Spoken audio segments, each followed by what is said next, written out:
Έως την Παρασκευή θα σταλεί για δημοσίευση στο Εθνικό Τυπογραφείο νέα μεγάλη προκήρυξη μονίμων. Πρόκειται για την προκήρυξη με αριθμό 4K 2023.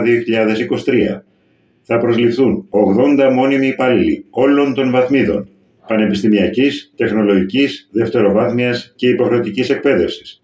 Δυνατότητα συμμετοχής στο νέο διαγωνισμό έχουν όλοι ανεξαιρέτως οι υποψήφοι, είτε συμμετείχαν είτε όχι, στις γραπτές εξετάσεις ΑΣΕΠ. Σύμφωνα με πληροφορίες, με τις νέες προσλήψεις θα ενισχυθούν Εθνικές Βιβλιοθήκες, Υπουργείο Εσωτερικών, Ακαδημία Αθηνών, Εθνικός Οργανισμός Πιστοποίησης Προσόντων και Επαγγελματικού Προσανατολισμού, Ιερές Μητροπόλεις, Πανεπιστήμια, ΕΛΓΑ, Εθνικός Οργανισμός Μεταμοσχεύσεων, Εθνικό Κέντρο Οπτικοακουστικών Μέσων και Επικοινωνίας.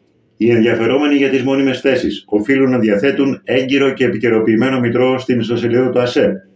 Στο μητρό καταχωρούνται όλα τα προσόντα και οι ιδιότητες των υποψηφίων. Από το μητρό αντλεί άλλωστε το ΑΣΕΠ τα μόρια των υποψηφίων για να καταρτήσει τους πίνακες κατάταξης. Κάντε έγκυρο μητρό ΑΣΕΠ με το workender.gr.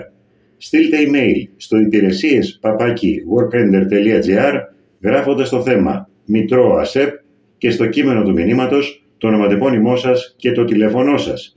Διαφορετικά, καλέστε μας στα τηλέφωνα 211 95 55 099, 211 95 55 055, 211 95 55 025 και 211 95 55 050.